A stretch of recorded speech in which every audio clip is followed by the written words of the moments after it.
It's time to get ready to tickle your taste buds. Originating in Native American cuisine and quickly becoming a staple of Southern fried cooking, today we're going to cook up some corn fritters. Also known in the South as hush puppies, this classic, simple recipe has many variations. Today, we're going to cook up a variation that has a little sweet and a little heat. First, you're going to fill up a medium saucepan halfway with either vegetable oil or canola oil. Never ever use olive oil. Or you can use a deep fryer if you have one. I used to, but it magically disappeared. Now it's time to mix together all of our dry ingredients. Half a cup of all-purpose flour.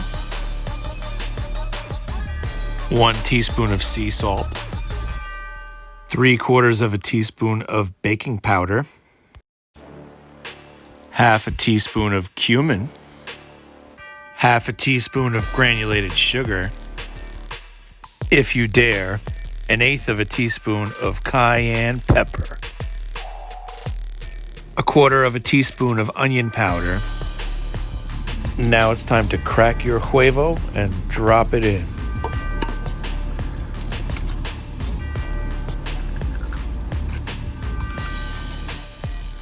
Now add 1/4 cup of milk. Pour in 1 tablespoon of unsalted butter, melted of course. Now it's time to mix that up. When you're done mixing, you should have a nice thick pancake batter consistency. And if you don't, well, it sucks to be you.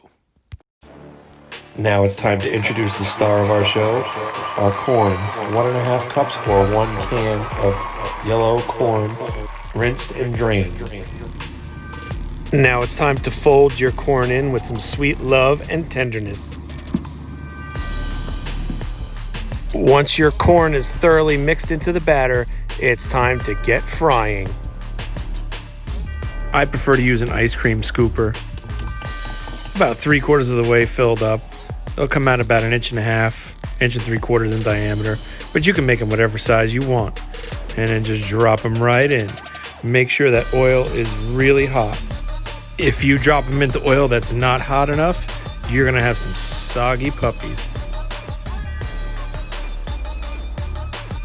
If you don't want to go for the savory, spicy fritters, you can switch up the recipe and put in chopped apples instead of corn, and switch out the cayenne for cinnamon, add a little bit extra sugar, and you'll have some apple fritters. You want to keep flipping these bad boys over until they're nice and golden brown on all sides. Once they're fried and ready to come out, I prefer to put them on a rack instead of putting them on paper towels. Because if you put them on paper towels, again, you're going to end up with soggy puppies. These corn fritters are good on their own as a snack. You can pair it with your favorite chili or do whatever the hell you want to do with it. If you don't like the heat, you can leave the cayenne pepper out. Even play around with the recipe. Nothing's set in stone. I hope you enjoyed this recipe. Please like and subscribe to my channel. Tell your friends.